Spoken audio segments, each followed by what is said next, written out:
안녕하세요. 에스라TV 남궁현우 목사입니다. 오랜만입니다. 한국교회 신들러 리스트 이야기를 해보려고 합니다. 여러분, 신들러 리스트는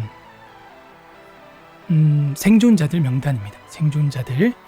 그래서 그 영화를 보게 되면은 신들러라고 하는 사람이 나오죠. 남자분인데 재력가예요. 권력도 어느 정도 있지만 돈이 많습니다. 그래서 그 신들러 리스트가 뭐냐면 그 신들러라고 하는 사람이 살려낸 리스트, 그게 이제 신들러 리스트라고 하는 영화죠.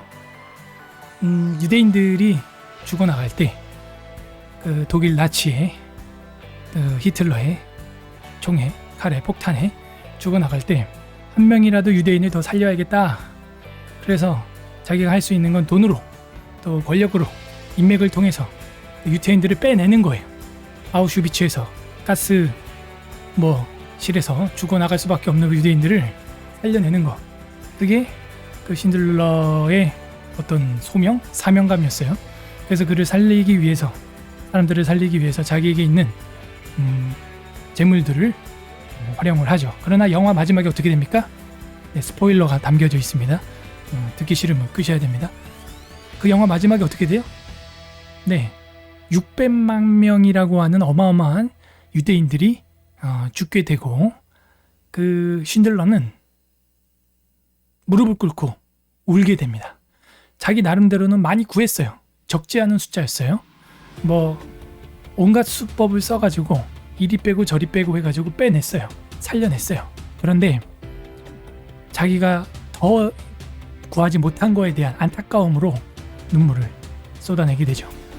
그래서 자기 손에 있는 반지, 내가 이거를 팔았으면은 더 많은 사람들을 구할 수 있었을 텐데, 어떤 그런 아쉬움을 가지고 안타까워하는 그런 모습을 영화 끝부분에서 보게 됩니다. 굉장히 유대 민족들이 볼 때는 눈물 날 이야기고 역사인 것입니다. 우리나라 한국교회의 신들러 리스트라고 제가 감히 비유를 하는 것은 무엇이냐? 예배의 신들러 리스트다. 예배를 드릴 수 있는 사람이 신들러 리스트예요. 이런 일이 있었습니다. 지난주에 서울시에서 방역 지침을 내렸는데 4단계 코로나 방역으로 말미암아 교회는 단 한 명도 모이지 말라는 거예요. 이해가 되십니까? 이거부터 이해가 안 되죠? 누구만 모일 수 있느냐? 설교자하고 방송 요원만 모일 수 있다는 거예요. 여러분, 한국교회는 80%가 100명 미만의 교회입니다. 거기에 방송 장비 이런 게 있을 리가 없죠. 이런 콘덴서 마이크 이런 거 하나만 해도 이게 얼마짜리인데요? 몇십만 원짜리입니다. 카메라, 이거 송신하기 위해서 필요한 컴퓨터, 그래픽 카드, 마이크, 증폭기, 파워, 조명, 이걸 라이브로 송출하기 위해서 필요한 유튜브 채널, 그리고 OBS 프로그램을 다룰 줄 아는 사람, 그걸 또 편집을 해서 올리려면 프리미어를 다뤄야 되고요. 누가 그거를 할 수 있겠어요? 혼자 절대 못해요. 그리고 농어촌이나 연로하신 어르신들이 담임 목사님으로 계시는 교회 가능할까요? 상식적인 이야기가 아니에요. 그 말은 교회 문 닫아라 이 얘기예요. 교회 카메라 없으면 문 닫아라 이 얘기예요. 그죠? 교회 카메라 없으면 최소 인원, 방송 인원도 없는 거예요. 그럼 담임 목사님은 사모님하고 그냥 둘이 예배 드려야 되는 거예요. 성도들은 출입을 못하고. 이것은 헌법 20조에 나와 있는 정교분리의 원칙을 침해하고 종교의 자유, 양심의 자유를 침해한다 해서 가처분 신청을 낸 겁니다. 그것이 지난주였고, 지난주 금요일날 그 가처분 신청이 행정법원에 받아들여졌고 일부 인용이 되어서 지금 4단계로 말미암아 서울시에 있는 교회가 예배가 중단된 것, 사실상 중단된 거죠. 카메라 없는 교회는 완전 그냥 폐쇄한 겁니다. 그거를 정지한다는 거예요. 그렇게 하지 말라는 거예요. 왜냐? 그것은 대한민국 헌법에서 모든 국민에게 제공하고 있는 기본권을 침해하는 것이다. 침해하는 행동이다. 라고 법원이 판단을 한 것입니다. 물론 그 뒤에 하지 말아야 할 소리를 또 해가지고 조건부를 다는 게 좀 안타깝죠? 10%만 그럼 예배할 수 있다 이렇게 한 거예요. 여러분 공연장도 4,000명 5,000명 모입니다. 식당도 인원 제한 없어요. 한 테이블에 2명씩만 앉으면 돼요. 테이블 잘라버려서 2인 테이블로 만들면 제한 없이 앉을 수 있다는 얘기예요. 그리고 노래방도 밤 10시까지 할 수 있고요. 뭐 카지노도 30%가 들어갈 수 있습니다. 교회를 그런 도박장보다도 못하게 평가를 한 거예요. 자, 그러면은 한번 판결문을 다 같이 보도록 하죠. 서울행정법원 제11 행정부 결정사항이에요. 뭐 여러 개 있죠. 뭐 여기 저도 있고요. 저희 교회. 자, 주문 결정이죠. 피신청인이 2021년 7월 12일 발령한 서울특별시 공고는 수도권 새로운 거리두기 4단계 시행 공고 가운데 종교시설 방역수칙 중에서 비대면 예배. 근데요, 기독교인들만 여기 동참해서 지금 가처분 신청을 했는데 판결은 미사 법회 로만 카톨릭과 불교인들도 이게 인정되게 되었어요. 이 사람들은 기독교인들에게 빚진 마음을 가져야 됩니다. 빚진 마음을 가지셔야 돼요. 3.1 운동도 마찬가지고요. 대한민국 역사는 기독교인들 빼고는 이야기할 수 없습니다. 대한민국은 말이죠. 조선은 어떤지 모르겠지만 대한민국은 말입니다. 비대면 예배 미사 법회만 인정 부분을 별지 허용 범위에 기재된 범위 내용에서 효력을 정지한다. 근데 이 별지 부분에 있는 허용 범위가 참 쓸데없는 소리였다. 별로 안 해도 되는 이야기를 했다. 그런 생각이 듭니다. 신청인들의 나머지 신청 모두 기각한다. 뭐 다른 게 있었나 봐요. 신청 비용은 각자 부담한다. 그럼 서울시가 부담해야죠. 양심이 있다면. 너네 때문에 쓸데없는 돈이 나갔잖아. 그죠? 서울시에게 청구해야죠. 안타깝습니다. 신청 취지 피신청인은 2021년 7월 12일 발령한 서울특별시 공고 똑같은 소리야. 이유. 이 사건 기록 및 신문 결과에 의하면 다음과 같은 사실이 인정된다. 신청인들은 서울특별시에 위치한 개신교회 목사, 개신교를 믿는 평신도들이다인데 왜 여기 미사 법회가 왜 들어가냐고. 이거야말로 이 사람들 이게 무임승차 아니에요? 그러나 우리 기독교는 사랑과 자비의 종교라. 마음껏 동참하십시오. 미사 법회, 로만 카톨릭, 불교인들 헌법의 종교의 자유를 마음껏 누리시기를 바랍니다. 예수 그리스도의 은혜와 사랑인 줄로 믿으시길 바랍니다. 개신교회 목사, 평신도들이다. 나 비신청인은 이 날짜에 서울특별시 공고 수도권 새로운 거리두기 4단계 시행 공고 가처분 기간에 이 가처분 기간 보세요. 짧죠?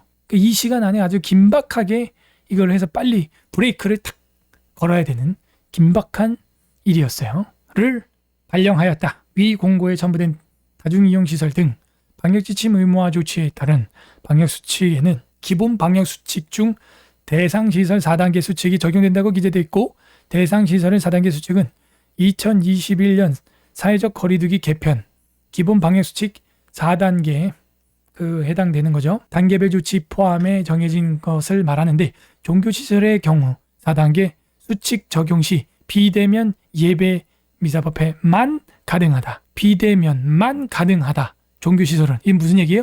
비대면이 뭐예요? 모이지 말라는 거야. 한 명도. 단 한 명도. 이게 참 무슨 일이죠? 아니 기독교인들은 대한민국 국민 아니에요? 세금 안 내요? 기독교인들은 대한민국에서 따로 관리를 해줬나요? 헌법 말고 입법이 있나요? 다른 제2 헌법이 있나요? 똑같아요. 여러분 5명 중 1명 기독교인이에요. 대한민국에.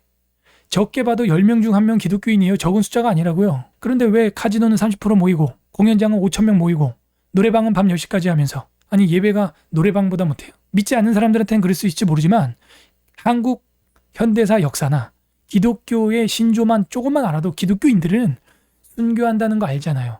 무슨 기독교인들이 이슬람, 무슬림처럼 무슨 자살 테러하거나 그러진 않아요.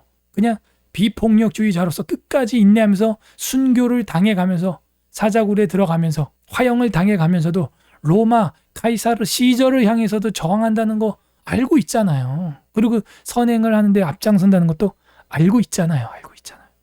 근데 왜 한 명도 모이지 말라는 이런 법을 만들었냐고. 이런 법을 만든 사람들은 이거는 대놓고 기독교인들과 한판 해야겠다라고 결심한 것 같아요. 여러분, 대한민국 건국 이래로 한국의 목사들이 이렇게 정부를 향하여 혹은 법적으로 싸웠던 일이 있나요? 여러분 생각해봐요. 언제 있어요? 한일암병 때, 그죠? 일제치하 때 한 번 있었어요.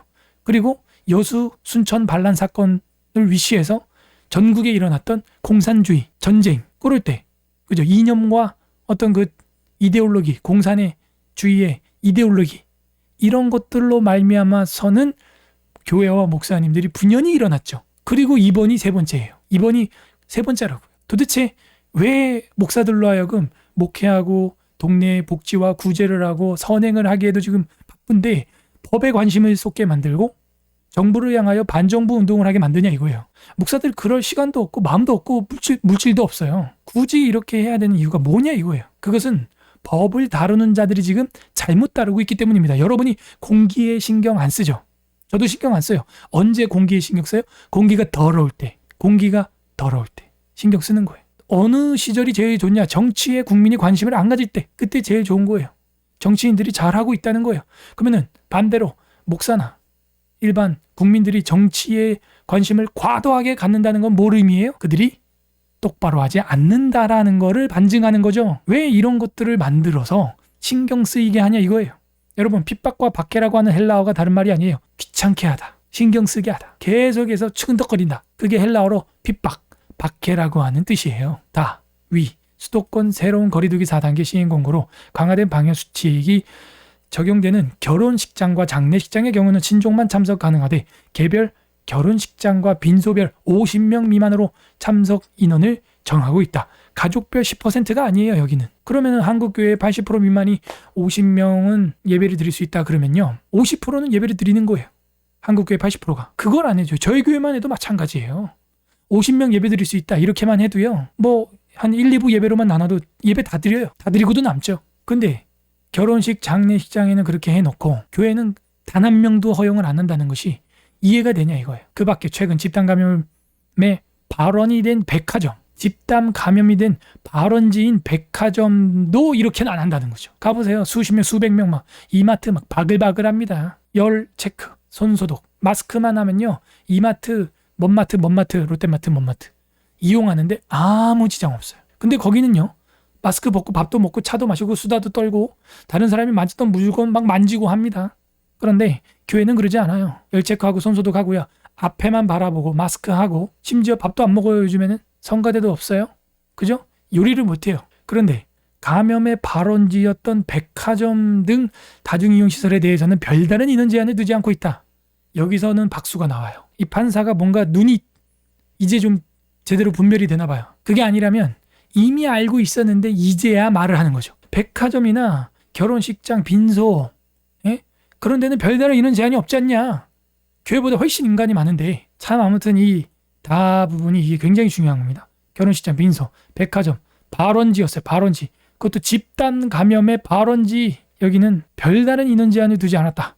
그런데 위에서 보듯이 종교시설을 제외한 다른 다중이용시설, 예컨대 백화점, 예식장, 장례식장 등. 왜 등이라고 했을까? 이왕이면 더 좀 열거 좀 해주지. 관하여 적용되는 4단계 수칙 대부분은 그 운영 방식에 제한을 두거나 집합 인원의 상한을 정하고 있을 뿐 현장 영업을 전면적으로 금지하고 있지는 않고 있고. 그러면 이거 지금 판사가 어떻게 보는 거예요? 한국에 존재하는 모든 기독교 외의 종교는 전면적으로 금지하고 있다는 거예요. 너무 특별히 관리하고 있다는 거예요. 중수본 반장은 뭐라 그랬어요? 예배를 통한 감염은 없다 라고 말을 해놓고, 반면 소규모 종교단체나 인터넷 접근성이 떨어지는 고령자, 제가 아까 얘기한 거죠, 등을 중심으로 구성된 종교단체처럼 물적, 인적 자원의 한계로 인하여 비대면으로 이루어지는 예배, 미사, 법회 등 종교 행사가 어렵거나 사실상 불가능한 종교단체도 존재하므로 대면 종교 행사의 전면적 금지로 인하여 그 기본권에 대한 본질적인 침해가 있게 될 우려도 있게 된다. 기본권에 대한 본질적 침해가 있다 이러면 되지. 아무튼요, 대한민국은요 왕정제예요. 지금 제가 볼 땐 이거 3권이 분리돼 있지 않아요. 입법, 사법, 행정이 분리돼서 각각 견제하고 독립적으로 나가야 되는데 자꾸 이 사법부도 행정부를, 입법부를 눈치를 보면서 이렇게 말을 하는 거예요. 종교시설 내 종교 행사를 전면적으로 제한한 조치는 평등 원칙 위반 우려. 자, 이것도 굉장히 중요합니다. 지금 우리가 싸우고 있는 것 중에 하나는 차별금지법도 또 하나 있잖아요. 기독교인들. 그죠? 근데 여기서는 차별금지법이 지금 우리나라에 없음에도 불구하고 평등 원칙이라는 단어를 판사가 썼다는 것은 이미 대한민국 헌법 안에 평등법이 있다 없다? 있다는 거예요. 그런데 왜 차별금지법을 또 만들어요? 역차별하려고. 그러니까 차별금지법 막아야 합니다. 반드시 막아야 합니다. 헌법에 이미 종교의 자유, 양심의 자유, 정교분리의 원칙, 정치는 종교에 관여하지 않는다. 그리고 모든 국민은 평등하다. 평등의 원칙. 여러분, 우리 대한민국 헌법은 어디 내놔도 부족함 없는 그야말로 공화정 헌법이에요. 자유민주주의 헌법이에요. 좋은 헌법이라는 얘기예요. 그래서 뭐 평등 원칙 위반 우려 내지 기본권의 본질적 부분 침해에 우려가 있다. 이런 걸 사이다라고 하는 거예요. 이러한 우려를 최소화하면서도 피신청인이 이 사건 조치로 지켜질 공익을 조화롭게 양립시킬 필요가 있다. 그러므로 양립시킨다는 전제하에 또 말도 안 되는 소리를 해요. 뒤에. 저는 말도 안 된다고 생각해요. 여러분도 귀가 있고 보는 눈이 있고 깨닫는 마음이 있으면 이게 말이 되는지 안 되는지 분별해 보시길 바랍니다. 그러므로 관련되는 방역 관련 조건을 보다 엄격하게 강화하되 일부나마 종교시설 내 종교 행사를 허용하는 방법으로도 피신청인이 이 사건 공고를 얻고자 하는 공익 신청인들의 종교의 자유를 적절하게 조화시킬 수 있다고 본다. 그래서 자기는 절충안을 내겠다 하는 것이죠. 그럴 필요가 없는데 절충안을 내겠다 하는 거예요. 반면 과거 방역수칙을 어긴 전력이 있거나 집합금지 명령을 위반한 전력이 있는 종교단체 내지는 코로나19 확진자 발생으로 인한 폐쇄된 전력이 있는 종교단체에 대하여서는 앞서 본 공익과 사익을 형량하여 보더라도 여전히 비대면 종교 행사만을 허용하는 이 사건 공고의 효력이 유지되도록 함이 타당하다. 요게 쓸데없는 소리라는 거예요. 대한민국은요, 무죄 추종의 원칙을 따라가야 되고요. 그리고 한 번 형벌이 내려졌으면 끝이에요. 그 형량을 만족하는 형벌을 채웠으면 그 죄는 이제 equivalent 해서 끝난 겁니다. 근데 그거를 지금 다시 죄를 묻고 있는 거예요. 하하, 이거는 이 판사가 완전히 오판을 한 겁니다. 봐봐요. 방역수칙을 어긴 전력이 있거나 집합금지 명령에 위반한 전력이 있다고 해서 예컨대 이거예요. 너 옛날에 강간범이었지. 너 또 강간범 될 수 있어. 너 주변에 여자 근처에도 가지 마. 여러분, 물론 위험하죠. 그래서 우리가 알리기도 하잖아요. 근데 그거는 한시적인 거고, 여러분 집 주변에 강간범이 몇 킬로 내에 있습니다. 그 한시적으로 알리는 거고, 몇 년 지나고 나면요, 그 사람은 이제 해방되는 거잖아요. 근데 이 전력이 있다고 해서 이 가처분 일부 인용을 누리지 말라. 이게 웃긴 거라고요. 그리고 이번 주에도 저희 교회 왔어요. 공무원들이 와서 이 교회는 전에 집합금지 명령을 받았던 교회이기 때문에 해당 사항이 안 된대. 이거 우리가 지금 가처분 신청 낸 건데 우리 보고 해당 안 난다 그러면 이거 뭐예요 이게? 말이 안 돼요. 그리고 지금 저희가 집합금지 명령 때문에 소송을 하고 있는 게요, 판결이 난 게 하나도 없어요. 1심 난 게 하나도 없다고요. 그리고 최종 판결 3심까지 할 거란 말이에요. 그런데 어떻게 벌써 죄인으로 정죄로 낙인을 찍고 이런 소리를 하냐 이거예요. 그래서 그 공무원들, 주일날 저에게 왔던 그 공무원들과 그 공무원들을 지시한 그 윗선 머리급 되는 공무원도 직권남용 그리고 업무방해 예배회방죄로 이거는 고발을 할 겁니다. 오늘 결의를 했어요. 이 공무원들이요, 지금 자기들이 완장찬 줄 알고 경거망동 까불고 있어요. 어이가 없는 거예요. 나아가 결혼식 장례식장의 경우 그 참석인은 가능 대상이 친족으로 한정되어 있고 서울시 소재 종교시설, 왜 자꾸 그 친족으로 한정되어 있다는 뻥을 칠까? 식당도 노래방도 친족으로 한정되어 있나요? 카지노도 공연장도 친족으로 한정돼서 어느 친족이 4,000명이 돼? 어느 친족이 5,000명 돼요? 공연장에 모여. 그 말도 안 되는 소리를 합니다. 그런 식으로 친족별로 하려면요, 친족별로 50명 합시다 그래요. 교회도 친족별로 50명씩은 모여도 돼. 그럼 말이에요 그게? 방구예요. 그 총인원은 상대적으로 훨씬 적은 것이므로 그와 같은 수준의 인원 제한을 적용할 수는 없고 하기 싫다 이거죠. 그보다 더 엄격한 인원 제한을 가질 수 있다고 봄이 타당하다. 뒤로 갈수록 또 이상한 소리를 해요. 그래서 결국에는 교회는 10%만 모일 수 있다. 거기까지만 하면 좋았어. 근데 그 10%가 몇 명이냐, 19명까지만 최대한 허락되는 10%다. 이 말도 안 되는 소리예요. 네, 비대면 예배 미사 법회 가능. 19명 범위 내에서 전체 수용 인원의 10%. 또 8칸을 띄우래. 아니 그럼 개척교회가 8칸 띄우면 몇 명이 앉겠어요? 참석 가능하다 하는 거예요. 10%라고 해놓고 19명이 최대래. 저는 이 19명이 누구냐? 바로 한국교회 신들러 리스트다. 원래는 카메라 방송팀만 20명만 가능했는데 이제는 19명이 되잖아요. 19명. 그러면은 카메라와 방송팀 20명 플러스 19명 하면은 거의 40명이죠. 쉰들러 리스트다. 이 리스트를 만들어낸 거는 전폭적인 삼위일체 하나님의 은혜요. 그 다음은 이 소송에 뛰어든 이 교회들이다. 이 교회들. 여러분 이 교회들을 위해서 기도해 주세요. 그리고 후원해 주세요. 지금 법정 소송비가 뭐 수백만 원 들어갑니다. 저희도 수백만 원. 네, 그래서 여러분도 이 라이브 방송을 혹시 보고 계시는 분들이 있다면 제가 대놓고 이야기할게요. 여기로 후원을 하세요. 여기로. 여러분이 헌금을 하시면은 그거 가지고 이렇게 앞서서 싸워요. 예배를 지켜내기 위해 한국교회 쉰들러 리스트를 만들었잖아요. 여러분 이게 작은 게 아니에요. 19명이 이게 적은 숫자가 아니에요. 20명으로 대략 치고 뭐 방송 요원까지 뭐 하면 40명인데 이 19명 10% 19명이요. 10교회면 어떻게 돼요? 10교회면은 그죠? 190명. 맞죠? 10교회면은 190명. 100교회면은 1900명. 와우. 1000교회면은 19000명. 10,000교회면 10만이 넘어가요. 그죠? 19만 명. 계산도 어려워. 이제 밤이라서 CPU가 안 돌아가네. 여러분, 이게 쉰들러 리스트라는 거예요. 비록 한 교회로 보면은 뭐 전에는 0명이었는데 그래도 19명 됐잖아요. 이게 한 10교회, 100교회, 1000교회, 10,000교회로 본다면 그나마 감사한 일이에요. 그런데 슬픈 현실 하나 말씀드릴까요? 이 소송에 앞장섰던 교회는 이 복을 사실은 합법적으로는 누리지 못한다는 거예요. 합법적으로는. 이 교회, 8개 교회는요. 합법적으로 이 법률을 못 누려요. 왜? 이 소송을 낸 교회가 누구겠어요? 집합금지 명령을 받아봤던 교회니까 이런 싸움하고 있는 거죠. 근데 여기는 그런 토를 또 달았어요. 집합금지 명령을 위반한 전력이 있는 종교단체는 안 된다는 거예요. 이게 뭐예요? 그러면 이 가처분 신청 낸 너네는 안 돼. 이 얘기죠. 그러나 대의적이고 공의적이고 범교회적으로 생각을 한다면 감사한 일입니다. 왜 감사한 일일까요? 이 8교회는 이거를 합법적으로는 못 누리지만 많은 교회들이 40명까지는 예배를 드릴 수 있게 되었다는 거예요. 핸드폰으로 유튜브 라이브만 켜놓으면 40명까지는 예배 드릴 수 있게 되었어요. 한국교회 80%가 100명 미만의 교회라고 한다면 100명 미만의 교회에서 40명씩 예배를 드릴 수 있게 됐다는 것은 제가 볼 때는 1, 2부 예배만 나눠도 거의 전 교인이 예배 드릴 수 있게 법적으로 됐다는 거예요.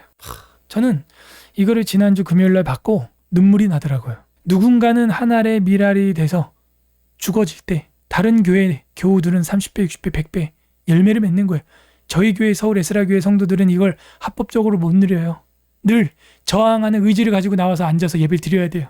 여러분 슬프지 않아요? 안 슬퍼요? 내일이 아니니까? 한국교회 쉰들러 리스트는 이렇게 완성이 되어 가고 있어요. 그러나 저는 이 10%에서 만족하지 않습니다. 100%, 200% 될 때까지 싸울 거예요. 저항할 거예요. 왜? 미국, 영국, 프랑스 전부 다 연방대법원에서 이거를 승리해냈고 오히려 국가가 주에서 교회에 보상금을 지급하라는 판결이 수없이 나오고 있기 때문에 한국교회에서도 반드시 그렇게 해내야 됩니다. 그래야 앞으로 우리 사랑하는 자녀들이 자유롭게 예배드리고 신앙생활을 할 수 있는 거예요. 물론 우리 교회만 특별 대우를 해달라 그런 이야기는 당연히 아니죠. 통상적이고 상식적인 대우를 해달라는 거예요. 그리고 헌법에 제공되어 있는 기본권, 아까 이 법률에서 계속 말하고 있는 그 기본권을 침해하지 말라는 거예요. 그 기본권을 우리가 만들어내기 위해서, 지켜내기 위해서 얼마나 노력을 많이 했어요. 그 인간의 기본권을 침해하면은 그거는 헌법을 침해하는 것이죠. 이거는 한 명도 허용하지 않는 전면적 금지고, 그죠? 이거는 기본권 헌법의 본질적 파괴예요. 자기들이 헌법을 만들어 놓고 그 헌법을 파괴하는 거예요. 자기가 그 헌법을 엄마라고 해놓고 그 엄마를 찌르는 그런 행동을 하고 있어요. 법치국가에서. 이 말이나 되는 행동입니까? 그래서 이 밤중에 제가 수개월 만에 라이브를 켤 수밖에 없는 거예요. 또 이것도 녹화해가지고 올려야 되기 때문에 한국교회 쉰들러 리스트는 이렇게 완성되었으니 한국교회 성도 여러분은 그냥 TV만 모니터만 보고 앉아 계시렵니까? 기도하시고요. 같이 이 일에 동참하시고 후원하셔서 법적으로 여러분 예배의 권리 잡으시길 바래요. 되찾길 바래요. 그런 나라를 우리 자녀들에게 물려줘야 부끄럽지 않은 어른이 되는 겁니다. 신사참배 가결할 때 영락교회, 한경지 목사님, 대형교회 목사님들이 다 찬성했어요. 그리고 주기철 목사님을 평양에서 출교시켰습니다. 대한예수교 장로에서 출교시켰어요. 근데 100년이 지난 지금 어떻게 우리는 평가하고 있어요? 주기철 목사님이 맞았고 나머지가 틀렸다는 거예요. 그래서 한경지 목사님도 나중에 회개하고 돌아가셨죠. 저는 우상 숭배자입니다. 그 음성이 지금도 유튜브에 돌아다녀요. 우리가 그런 선조가 될 수 있다는 거예요. 지금. 아니 예배를 스스로 폐쇄하고 막았던 일은 기독교 2000년 역사상 없어요. 그것도 스스로 폐쇄한 일. 이게 웬일이에요. 로마 그 네로왕의 로마 10대 박해에서도요. 기독교인들은 예배를 지키기 위하여 카타콤으로 모였어요. 정교도들은요. 아메리카 대륙을 향하여 그 목숨을 건 탈출을 시도했습니다. 그래서 미 수정 헌법은 양심과 종교의 자유가 제일 우선순위 되는 거예요. 우리나라도 그 미 수정 헌법을 따라가고 있고요. 당연히 그렇게 돼야 됩니다. 그래서 이런 그리스도인들이 신학, 의학, 법학, 과학, 세계 4대 학문이죠.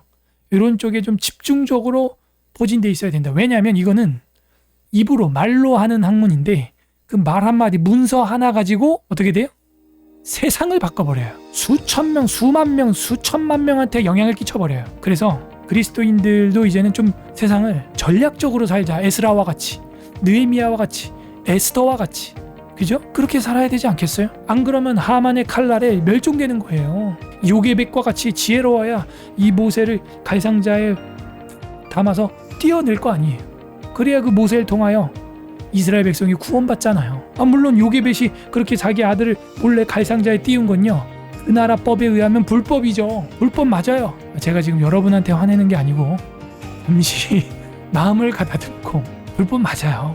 그 기생 라합이 정탐꾼 숨겨놓고 안 숨겼다고 한 것도 거짓말 아니에요? 지금 이 나라의 정부 정책을 볼 때 그 4대 학문 분야에 우리 기독교인들이 스마트한 타고난 지혜와 지식의 은사가 있는 분들이 많이 좀 자리를 잡아야 이런 말도 안 되는 헌법을 거스르는 위헌적인 일이 사라지지 않겠는가 생각을 합니다. 어쨌든 오늘은요. 한국교회 쉰들러 리스트를 주신 주님께 감사드리고 그거를 10%가 아니라 100%, 200%로 늘려가는 그런 결의를 가지고 끝까지 전진해 나가겠다라는 거를 좀 말씀을 드립니다. 우리 성도님들도 같이 이 일에 방관하지 마시고 기도하면서 동참해 주시기를 바랍니다. 네, 오늘 라이브는 여기서 마무리하도록 하겠습니다. 폭염이에요. 땡볕에 절대 나가지 마시고요. 최대한 그늘진데 시원한데 건강 유의하시기를 바랍니다. 주님께서 여러분에게 평강과 건강, 영육 간의 은총을 내려주시기를 소망합니다. 다음에 또 언제 게릴라 방송을 할지는 모르겠어요. 또 6개월 뒤에 만날 수도 있습니다. 제 마음이 감화가 될 때 라이브를 켜도록 하겠습니다. 안녕히 계세요. 좋은 밤 되세요. 평강의 꿈을 꾸시길 바랍니다. 샬롬.